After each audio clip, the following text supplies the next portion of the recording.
नमस्कार दोस्तों, स्वागत है आप सभी का हमारे YouTube चैनल तत्काल एजुकेशन पे। दोस्तों उम्मीद करते हैं आप सभी बहुत अच्छे होंगे, आपकी तैयारी भी काफ़ी ज़बरदस्त तरीके से चल रही होगी। दोस्तों आज हम आप लोगों के लिए रीजनिंग के 15 अति महत्वपूर्ण प्रश्न के बारे में इस वीडियो में बताएंगे, जो कि SSC, railway, group D, NTPC या किसी स्टेट एग्जाम की तैयारी कर रहे हैं। इस टाइप के प्रश्न हमेशा परीक्षाओं में पूछे जाएंगे। दोस्तों ये पार्ट नंबर कौन से 385 या पार्ट नंबर 384 नहीं देखें तो आप वीडियो सेक्शन में जाके देख सकते हैं। दोस्तों पहला प्रश्न देख लेते हैं। दोस्तों पहला प्रश्न है, इसमें देखिए नीचे दी गई श्रृंखला श्रेणी में प्रश्नवाचक चिन्ह के स्थान पर कौन सी संख्या आएगी। देखिए नीचे यहाँ पर आपको एक श्रृंखला दी है, इन श्रृंखला में बताना कि इस प्रश्नवाचक के चिन्ह पर इन चार ऑप्शन में से कौन सी संख्या यहाँ पर भरा जाएगा। देखिए तो यहाँ पर सबसे पहले ध्यान से देखते हैं इस श्रृंखला किस प्रकार से चल रहा है। ठीक है, देखिए यहाँ पर 176 से यहाँ पर 168 हो रहा है, 168 ले यहाँ पर 159 हो रहा है, 159 ले 149 हो रहा है, 149 ले 138 हो रहा है, 138 ले आपको अगला संख्या ज्ञात करना है, फिर यहाँ पर आपको 113 हो रहा है। देखिए इन श्रृंखला को ध्यान से देखने के बाद में हमको क्या दिख रहा है, हमको एक दिख रहा है कि देखिए यहाँ पर 176 से क्या है 168 हो रहा है, यानी 176 में 8 को माइनस कर देंगे ना, 168 आ जाएगा। और 168 लेकर लिख रहे हैं 169 लिख रहा है, तो 168 में क्या करते हैं यहाँ पर 9 को माइनस कर देंगे, 159 आ जाएगा। 159 लेकर लिख रहे हैं 149 लिख रहे हैं, 149 देखिए हाँ, तो यहाँ पर 159 में क्या करते हैं 10 को माइनस कर देंगे, कितना आ जाएगा 149 आ जाएगा। और 149 लेकर लिख रहे हैं 138 लिख रहे हैं, तो 149 में अगर 11 को माइनस कर देंगे 138 आ जाएगा। तो 138 में कौन सी संख्या को माइनस करेंगे जो अगला संख्या ज्ञात होगा। देखिए यहाँ पर 8, 9, 10, 11, यहाँ पर क्या करेंगे 12 को रखते हैं, यानी यहाँ पर 138 में जब 12 को माइनस कर लेंगे तो कितना बचेगा, ये 6 हो गया, फिर यहाँ पर आपको ये 2 हो गया और एक कम 1 हो गया, यानी 100 कितना आ गया, ये 126 आ गया। ठीक है, 126 हो जाएगा। और 126 लेकर लिख रहे हैं 113 लिख रहे हैं, यानी 126 में अगर यहाँ पर 13 को माइनस कर देंगे तो 113 आ जाएगा, यानी इस प्रश्नार्थक चिन्ह पर कौन सी संख्या आ जाएगा 126। तो 126 को देखते हैं किस ऑप्शन में दिख रहा है, यानी ऑप्शन नंबर यहाँ पर ए में दिख रहा है, ऑप्शन नंबर ए आपका सही हो जाएगा। दोस्तों उम्मीद करता हूँ इस प्रश्न को भी आप अच्छी तरह से समझ पाओगे। नेक्स्ट प्रश्न देख लेते हैं। दोस्तों दूसरा प्रश्न है, इसमें देखिए नीचे दिए गए विकल्पों में से संबंधित संख्या को चुनिए। देखिए नीचे यहाँ पर आपको एक संबंधित संख्या दी है, यानी 4 जो है ना यहाँ पर 64 ले समेत है। ठीक उसी प्रकार से बताना है कि 6 जो है ना इस प्रश्नार्थक के चिन्ह पर इन 4 ऑप्शन में से किसे समेत होगा। देखिए तो यहाँ पर सबसे पहले ध्यान से देखते हैं कि प्रश्न क्या बोल रहा है, यानी 14, यानी 4 से क्या लिख रहे हैं 64 हो रहा है, तो 4 को क्या करेंगे 64 आ जाएगा। देखिए 4 यहाँ पर लिखेंगे, 4 का स्क्वायर करेंगे तो 64 को 16 हो रहा है, 16 को 64। हाँ यहाँ पर देखिए अगर क्यू कर देंगे ना, देखिए 4 का क्यू कर देंगे तो यहाँ पर 64 आ जाएगा। उसी प्रकार से यहाँ पर 6 को रखेंगे। ठीक है, अब देखिए यहाँ पर 6 दिख रहा है, 6 का भी क्या करते हैं क्यू करेंगे, जब 6 का क्यू करेंगे तो 6 के 36 और 36 में फिर 6 से गुना करेंगे तो 216 आता है, कितना था 216 गया, यानी इस प्रश्नार्थक चिन्ह पर कौन सी संख्या बढ़ जाएगा 216 हो जाएगा। तो 216 को देखते हैं किस ऑप्शन में दिख रहा है, ऑप्शन नंबर बी में दिख रहा है, ऑप्शन नंबर बी आपका सही हो जाएगा। दोस्तों उम्मीद करता हूँ इस प्रश्न को भी आप अच्छी तरह से समझ पाओगे। नेक्स्ट प्रश्न देख लेते हैं। दोस्तों तीसरा प्रश्न है, इसमें देखिए यदि संख्या यहाँ पर 75, 16, 438 में प्रत्येक विषम अंक में 2 जोड़ा जाए तथा यानी प्रत्येक सम अंक में से 3 घटाए जाए तो इस प्रकार बनी नई संख्या में सबसे बड़े तथा सबसे छोटे अंकों, ठीक है, अंकों के बीच का अंतर कितना होगा। देखिए यहाँ पर सबसे पहले प्रश्न समझिए, इसमें बोल कर है यहाँ पर क्या बोल रहे हैं कि देखिए यहाँ पर यदि संख्या यहाँ पर 75, 16, 438 दी है, इनमें से विषम अंक में क्या करेंगे 2 को जोड़ देंगे, और संख्या बोल रहा है कि सम संख्या में 3 को घटा लेंगे। घटाने के बाद में बोल रहा है कि जो सबसे बड़ी संख्या है ना और सबसे छोटी संख्या के दोनों का माइनस करेंगे, यानी अंतर कितना होगा आपको इसी को बताना है। देखिए तो यहाँ पर क्या करिएगा, वीडियो को रोक कर खुद अपने आप से बनाने की कोशिश करिएगा और 15 प्रश्न में से अपने कितने प्रश्न सही किए हैं वीडियो को लास्ट में कमेंट में जरूर बताइएगा। और इस चैनल में पहली बार आए तो चैनल को सब्सक्राइब करें, बेल आइकन घंटी को प्रेस जरूर कर लीजिए, क्योंकि सबसे पहले इस तरह क्लास आपको मिलता रहे। देखिए यहाँ पर सबसे पहले संख्या को देख लेते हैं। संख्या क्या लिख रहे हैं 75, 16, 438 लिख रहे हैं, तो यहाँ पर देखिए 75 लिख रहे हैं, ठीक है, और 75 लिख रहे हैं, 16 लिख रहे हैं, ये 400 यहाँ पर 38 को रख लेंगे। ठीक है, अब इसमें क्या बोल रहे हैं, देखिए विषम अंक में 2 जोड़ा जाए तो विषम संख्या में क्या करते हैं 2 को जोड़ देंगे। देखिए यहाँ पर विषम संख्या 7 है, इसमें 2 को जोड़ देंगे 9 आ गया। 5 विषम संख्या दिख रहे हैं, इसमें भी 2 को जोड़ देंगे, कितना गया 7 आ गया। एक भी विषम संख्या दिख रहा है, इसमें भी 2 को जोड़ देंगे तो कितना गया 3 आ गया।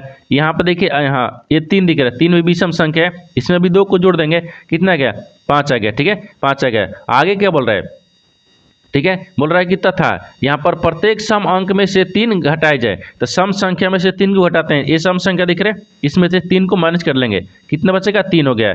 ये सम संख्या दिख रहा है, इसमें से -3 करेंगे, ये आपको 1 बच गया।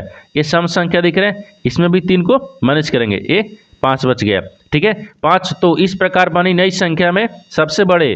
देखिए ये आपको क्या बन गया, ये नई संख्या बन गया। ठीक है ना, ये क्या दिख रहा है, ये नई संख्या हो गया। ठीक है, नई संख्या, नई संख्या में बोल रहा है कि सबसे बड़े, तो नई संख्या में सबसे बड़े 9 दिख रहा है, तथा छोटे अंकों के तो सबसे छोटा क्या दिख रहा है, 1 दिख रहा है। देखिए सबसे बड़ी संख्या क्या दिख रहा है, 9 दिख रहा है, और सबसे छोटी संख्या क्या दिख रहा है, यहाँ पर आपको 1 दिख रहा है। बोल रहा है कि के बीच में अंतर कितना होगा, इन दोनों को अंतर कितना गया। देखिए तो 9 दिख रहा है और -1 दिख रहा है, इनको अंतर कितना आ जाएगा, घटाएंगे तो 8 आ जाएगा। कितना गया, 8 आ गया, यानी इसका कितना अंतर आया, 8 हो गया। 8 को देखते हैं किस ऑप्शन दिख रहा है, ऑप्शन नंबर ए में दिख रहा है। ऑप्शन नंबर ए आपका सही हो जाएगा। दोस्तों मैं उम्मीद करता हूँ इस प्रश्न को भी आप अच्छी तरह से समझ पाओगे। नेक्स्ट प्रश्न देख लेते हैं। दोस्तों 4 नंबर प्रश्न है, इसमें देखिए निश्चित कूट भाषा में, देखिए किसी निश्चित कूट भाषा में, यानी भाषा में यहाँ पर FAIR को यहाँ पर देखिए 9357 के रूप में, ठीक है, रूप में, और यहाँ पर ROSE को यहाँ पर क्या लिख रहे हैं, 8632 के रूप में कूटबद्ध की गई है। तो दी गई कूट भाषा में देखिए आर के लिए कूट क्या होगा। देखिए यहाँ पर सबसे पहले प्रश्न समझिए, इसमें बोलकर है, ठीक है ना। देखिए यहाँ पर क्या बोल रहा है, बोल रहा है कि किसी निश्चित एक कूट भाषा दी है जिसमें देखिए FAIR को यहाँ पर 9357 के रूप में लिखा जाता है। ठीक है, ROSE को यहाँ पर देखिए 8632 के रूप में कूटबद्ध किया गया या नहीं की गई होगी। ठीक है, यानी की गई है।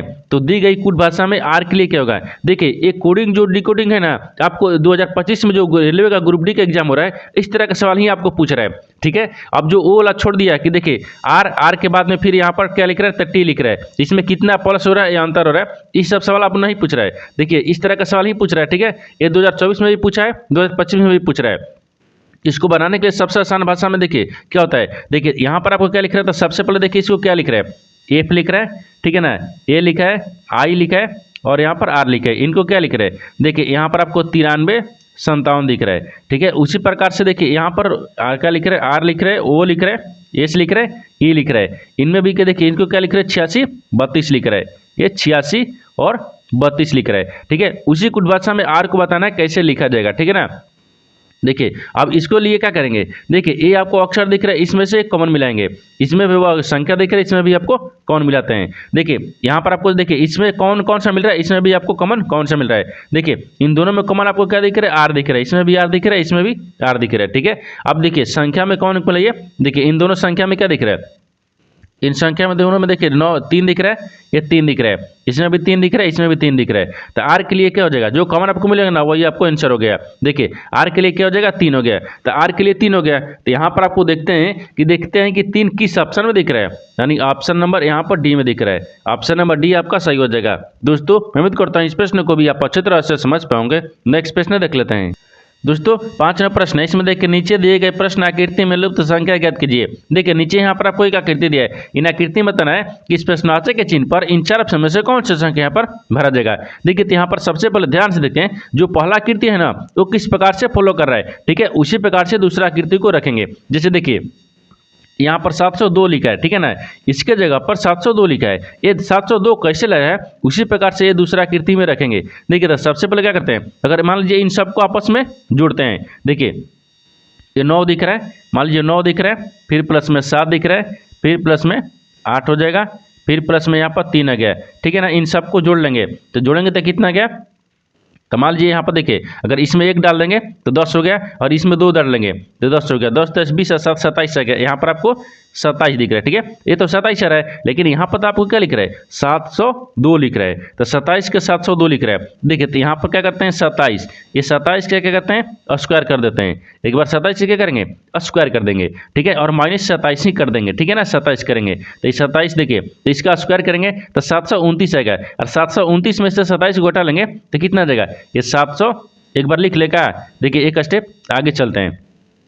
ठीक है, अब देखिए इसको अगर स्क्वायर कर देंगे ना तो कितना आ जाएगा, ये 700 यहाँ पर 29 आ जाएगा। ठीक है ना, 729 आ गया, फिर -27 को कर देंगे तो अब देखिए इसमें ये कितना आ गया, तो 702 आ जाएगा। ठीक है ना, 702 आ गया, जो कि यहाँ पर देखिए 702 दिया है। उसी प्रकार से क्या करेंगे ना, ये दूसरा आकृति को रखेंगे, क्योंकि पहला जो आकृति फॉलो कर रहा है उसी प्रकार से दूसरा में रखते हैं। देखिए इसमें क्या रखते हैं, ये भी आपको 6 दिख रहा है, यहाँ से देखिए ये क्या दिख रहा है, 6 दिख रहा है, फिर +8 दिख रहा है, फिर +4 दिख रहा है, फिर प्लस यहाँ पर 5 दिख रहा है, इन सबको जोड़ेंगे। देखिए इन सबको क्या किया है, इन सबको जोड़ दिए हैं, तो जोड़े थे कितना गया 6 4 10 हो गया, ठीक है 6 4 10 हो गया, और 10 इधर होगा 20 है, और यहाँ पर 3 23, कितना का यहाँ 23 आ गया, ठीक है 23 हो गया। अब 23 को भी क्या करेंगे, इसी प्रकार से रखते हैं। देखिए 23 हो गया, 23 का भी स्क्वायर कर देंगे और माइनस 23 घटा लेंगे। अब देखिए 23 का जब स्क्वायर करेंगे ना तो कितना आ जाएगा, ये 529 आ गया, ठीक है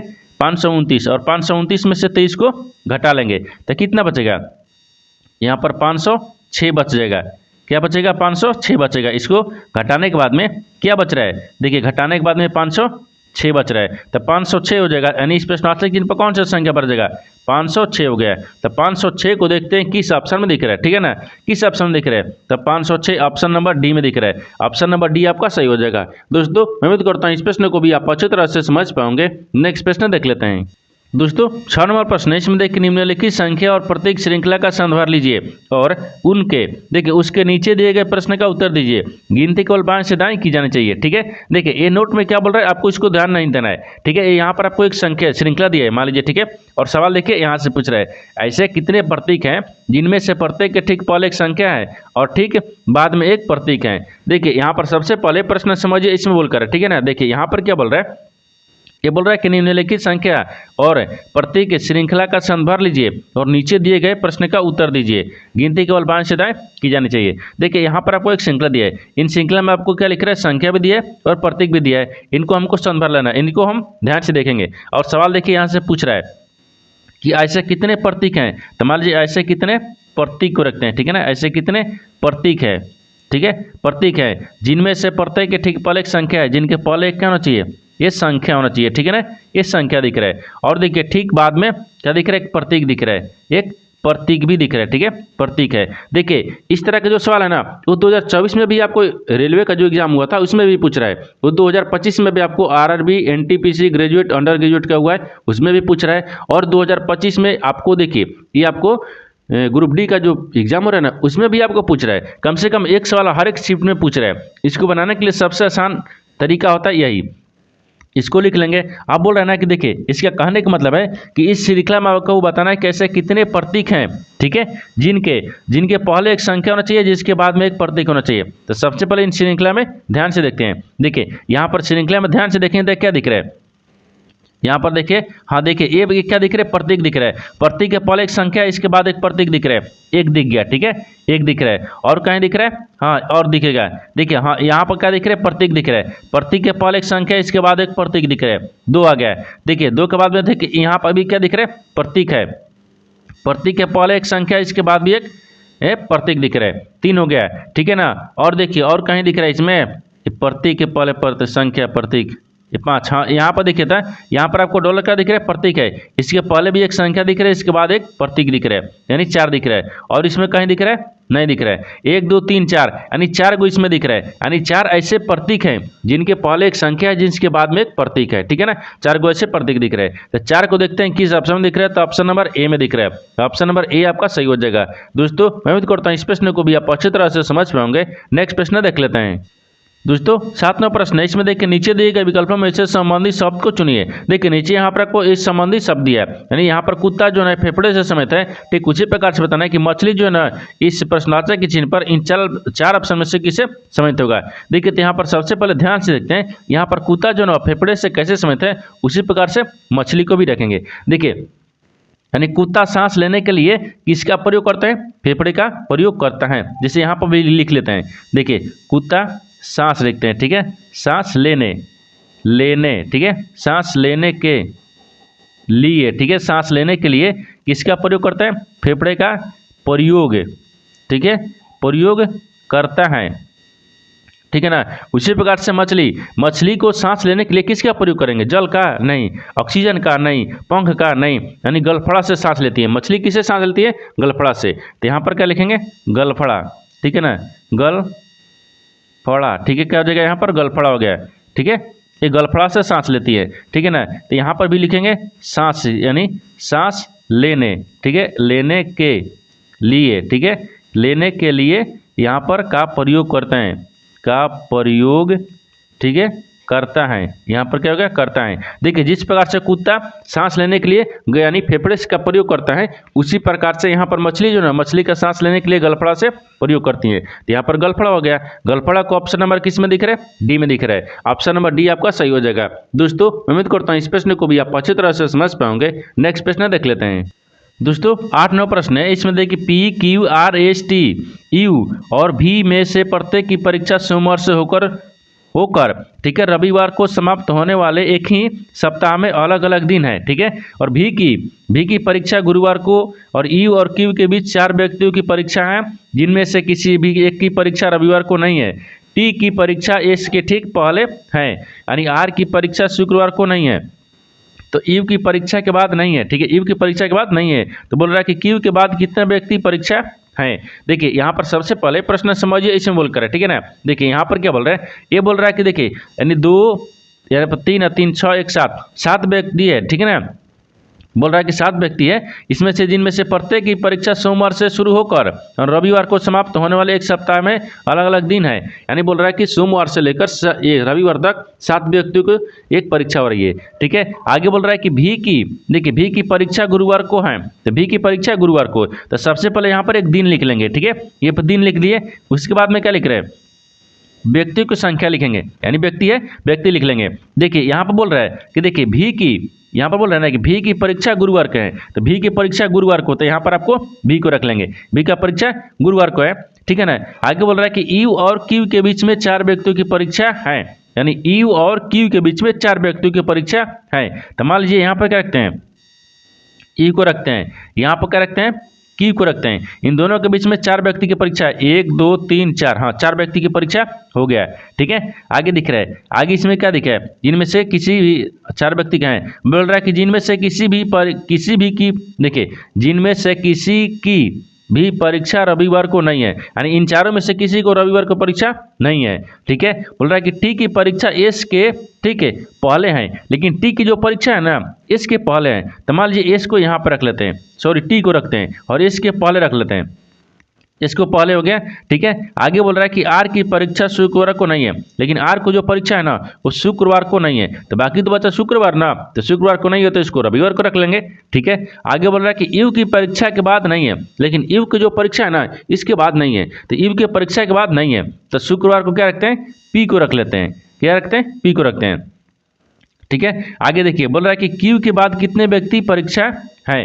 देखिए क्यू के बाद कितने व्यक्तियों की परीक्षा है, यानी क्यू के बाद, यहाँ पर देखते हैं क्यू।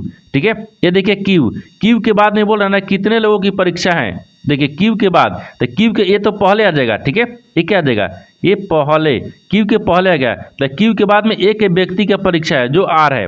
ठीक है, एक व्यक्ति का परीक्षा है, किसका, आर का, एक व्यक्ति है, तो एक व्यक्ति को देखते हैं किस ऑप्शन दिख रहा है, ऑप्शन नंबर सी में दिख रहा है, यानी ऑप्शन नंबर सी आपका सही हो जाएगा। दोस्तों मैं उम्मीद करता हूँ इस प्रश्न को भी आप अच्छी तरह से समझ पाओगे। नेक्स्ट प्रश्न देख लेते हैं।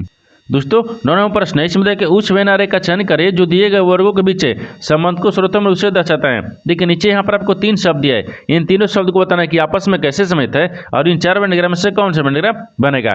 देखिए तो यहाँ पर सबसे पहले ध्यान से देखते हैं कि तीनों शब्द में से कॉमन कौन सा मिल रहा है। देखिए यहाँ पर सौर मंडल दिया है, ग्रह दिया है और ब्रह्मांड दिया है, तो सबसे कॉमन है इसमें क्या दिख रहा है, देखिए तो सबसे कॉमन यहाँ पर क्या दिख रहा है, ब्रह्मांड दिख रहा है। सबसे कॉमन क्या है, ब्रह्मांड। ब्रह्मांड के अंदर में क्या आता है, सौर मंडल आता है, और सौर मंडल के अंदर में क्या आता है, ग्रह आता है। ठीक है ना, देखिए जैसे यहाँ पर क्या बन रहा है, तो सबसे कॉमन देखिए यहाँ पर क्या रखते हैं, ब्रह्मांड को रखते हैं, यानी ब्रह्मांड। ठीक है ना, ब्रह्मांड के अंदर में क्या आता है, यहाँ पर सौर मंडल आता है, तो यहाँ पर सौर को रखते हैं। ठीक है, सौर मंडल, ये सौर मंडल आ गया, और सौर मंडल के अंदर में क्या आता है, ग्रह आता है, इसमें आपको क्या लिखेंगे, एक ग्रह हो गया। ठीक है, ग्रह आ जाएगा।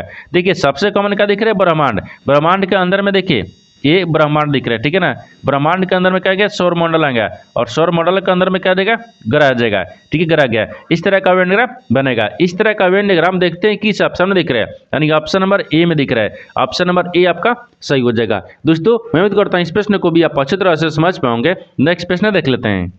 दोस्तों 10वां प्रश्न है, इसमें देखिए एफ जी का पति है, यानी जी एच की माता है, और यहाँ पर जी नहीं एच और आई की पत्नी है। तो बोल रहा है कि आई का जे का पिता है, तो एफ का जे से क्या संबंध है, आपको इसी को बताना है। देखिए ये ब्लड रिलेशन से आपको समझ पर सवाल दिया है, ठीक है ना। देखिए इसको बनाते कैसे हैं, सबसे पहले ध्यान से देखिए, ये बोल रहा है कि एफ जी का पति है, तो एफ क्या है, जी का पति है। तो मान लीजिए यहाँ पर एफ को रखते हैं, एफ जो है ना वो जी का पति है, तो यहाँ पर जी रखेंगे, जी का पति कौन है, एफ है, ठीक है। एफ पति हो गया, आपस में दोनों पति पत्नी हो गया, ठीक है ना, पति हो गया। ए माइनस पत्नी है, ए पति हो गया, ठीक है ना। जी का पति कौन है, एफ है, यहाँ भी ध्यान दीजिए, ठीक है।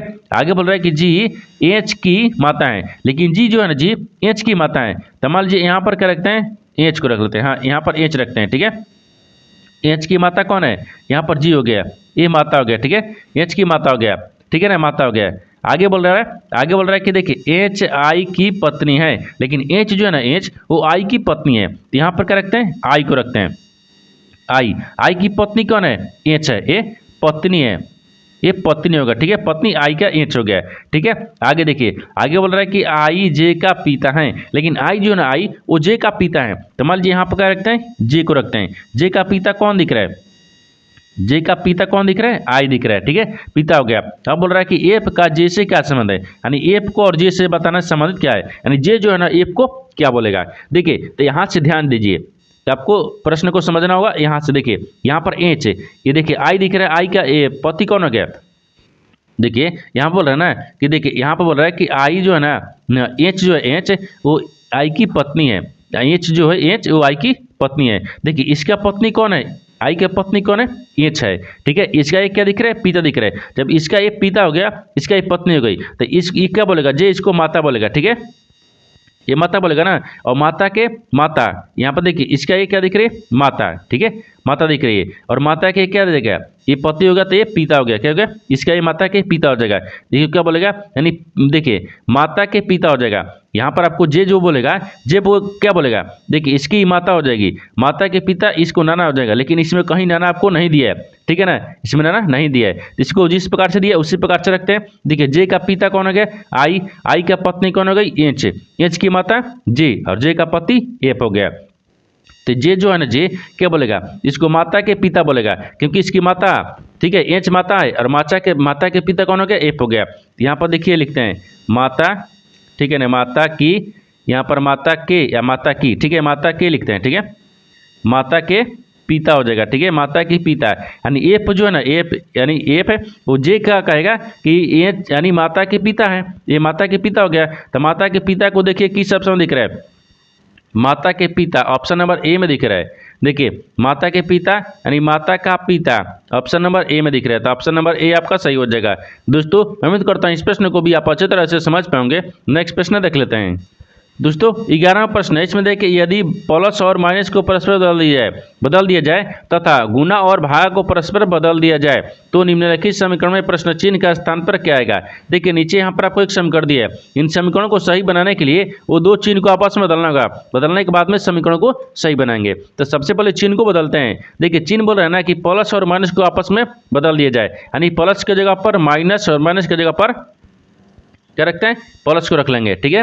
आगे बोल रहा है देखिए गुना और भाग को परस्पर बदल दिया जाए, यानी गुना की जगह पर क्या रखते हैं, भागा को रखेंगे, और भाग की जगह पर गुना को रखेंगे। अब समीकरण को चेंज करें यानी सही बनाएंगे, क्योंकि चिन्ह को बदल दिए। 34 दिख रहा है, फिर माइनस, यहाँ पर आपको 43 आ गया, फिर प्लस में यहाँ पर 17 आ गया, फिर गुना कितना आ गया, 121 आ गया, फिर भागा कितना आ गया, 11 आ गया, फिर यहाँ पर प्रश्नवाचक चिन्ह दिया। अब देखिए 11 को काट देंगे तो 11 मर्त में कट गया, और 11 को और 17 से गुना करेंगे तो 187 आ गया, ठीक है ना। और यहाँ पर देखिए प्लस कितना दिख रहा है, ये 43 दिख रहा है, फिर माइनस कितना दिख रहा है, ये 34 दिख रहा है, इतना आ गया, ठीक है, ये प्रश्नार्थक चिन्ह हो गया। अब देखिए 34 को क्या करेंगे, 187 में जोड़ देंगे। जब इसमें जोड़ देंगे तो यहाँ पर कितना आ जाएगा, जोड़ने के बाद में 221 आ गया, और 221 में से क्या करना है हमको, 43 को माइनस कर लेना है, तो बचेगा कितना है, यानी 178 बचेगा। कितना बचेगा, 178 आ गया, यानी इस प्रश्नार्थक चिन्ह पर कौन सा संख्या आ जाएगा, 178 आ गया। तो 178 को देखते हैं किस ऑप्शन में दिख रहा है, ऑप्शन नंबर सी में दिख रहा है, ऑप्शन नंबर सी आपका सही हो जाएगा। दोस्तों मैं उम्मीद करता हूँ इस प्रश्न को भी आप अच्छी तरह से समझ पाएंगे। नेक्स्ट प्रश्न देख लेते हैं। दोस्तों 12वां प्रश्न है, इसमें देखिए कथनों को पढ़े और दिए गए विकल्पों में से निष्कर्ष को चुने। देखिए नीचे यहाँ पर आपको एक कथन दिया है और निष्कर्ष दिया है। कथन के आधार पर डायग्राम को बनाते हैं, निष्कर्ष के आधार पर प्रश्न को सोल्व करते हैं। देखिए तो यहाँ पर सबसे पहले कथन क्या बोल रहे हैं, इसके आधार पर डायग्राम को बनाते हैं। कथन बोल रहा है कि सभी शेर क्या है, देखिए सभी शेर बाघ है, तो सभी मान लीजिए यहाँ पर शेर को रखते हैं, ठीक है ना। ये देखिए शेर हो गया, ये सभी शेर क्या है, बाघ हैं, तो सभी शेर को यहाँ पर बाघ में रखते हैं, ठीक है, ये बाघ हो गया। आगे बोल रहा है कि कुछ बाघ तेंदुआ हैं, जो कुछ बाघ है ना वो क्या है, तेंदुआ है, तो कुछ बाघ को यहाँ पर तेंदुआ में रखते हैं, ठीक है, यानी तेंदुआ, ठीक है, तेंदुआ है। आगे बोल रहा है कि कोई तेंदुआ जिराफ नहीं है, यानी कोई तेंदुआ जो है ना वो जिराफ नहीं है, ये जिराफ हो गया, ठीक है, ये जिराफ यानी कोई तेंदुआ जिराफ ना, ये जिराफ हो गया, ठीक है, जिराफ नहीं है, तो कोई तेंदुआ जिराफ नहीं है। ये तो कथन बोल रहा है, कथन के आधार पर डायग्राम को बना दिए, लेकिन निष्कर्ष क्या बोल रहा है, इसके आधार पर ही प्रश्न को सोल्व करेंगे। देखिए निष्कर्ष पहला में दिया है कि कुछ तेंदुआ शेर है, नहीं है, यानी कुछ बोल रहा है कि कुछ तेंदुआ शेर है। ये बोल रहा है कि देखिए ये तेंदुआ दिख रहा है और शेर दिख रहा है, किसी समय दिख रहा है, नहीं दिख रहा है, ये गलत बोल रहा है, क्या बोल रहा है, गलत बोल रहा है। दूसरा देखिए, दूसरा बोल रहा है कि कुछ जिराफ बाघ हो सकते हैं, ये बोल रहा है कि कुछ जो जिराफ है ना वो बाघ हो सकते हैं। ये यहाँ पर तो हमको बोल रहा है कि नहीं है, लेकिन बोल रहा है कि हो सकता है। निष्कर्ष में क्या बोल रहा है, हो सकता है, यानी कुछ बाघ क्या होता है, जिराफ हो सकते हैं, तो मान लीजिए यहाँ पर बाघ को रखते हैं, कुछ बाघ क्या होता है, जिराफ हो सकते हैं, जिराफ हो सकते हैं, यानी कुछ बाघ जिराफ हो सकते हैं, क्योंकि शेर से भी तो अंतर होगा नहीं, ये कुछ बाघ जिराफ हो सकते हैं, ये सही बोल रहा है, क्या बोल रहा है, सही बोल रहा है। क्योंकि देखिए कुछ जिराफ बाघ हो सकते हैं, तो कुछ जिराफ बाघ हो सकते हैं, ठीक है ना, इसको नहीं रखेंगे, ठीक है, इसको आप रख लेंगे, ये हो सकता है। जब दूसरा बोल रहा है कि हो सकता है, तो क्या हो गया, दूसरा आपको सही बोल रहा है, तो जब दूसरा सही बोल रहा है तो किस में दिख रहा है, यानी केवल निष्कर्ष 2 अनुसरण करता है, तो ऑप्शन नंबर डी में दिख रहा है, ऑप्शन नंबर डी आपका सही हो जाएगा। दोस्तों मैं उम्मीद करता हूँ इस प्रश्न को भी आप अच्छी तरह से समझ पाओगे। नेक्स्ट प्रश्न देख लेते हैं।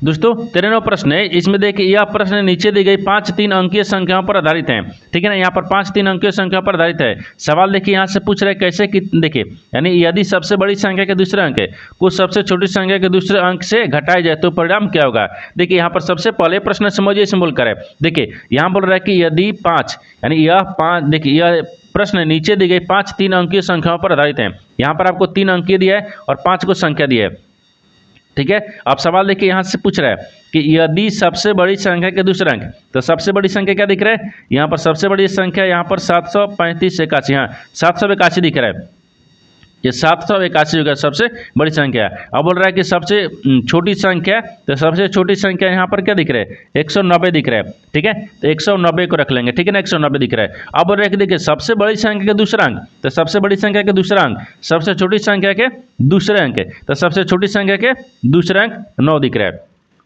ठीक है। अब इस दोनों को बोल रहा है कि घटाई जाए, तो देखिए यहाँ पर 9 हो गया और यहाँ पर 8 आ गया, इसमें से घटाएंगे तो कितना बच गया, 1 हो जाएगा, तो परिणाम क्या होगा, 1 हो गया। तो 1 को देखते हैं किस ऑप्शन में दिख रहा है, यानी ऑप्शन नंबर बी में दिख रहा है, ऑप्शन नंबर बी आपका सही हो जाएगा। दोस्तों मैं उम्मीद करता हूँ इस प्रश्न को भी आप अच्छी तरह से समझ पाओगे। नेक्स्ट प्रश्न देख लेते हैं।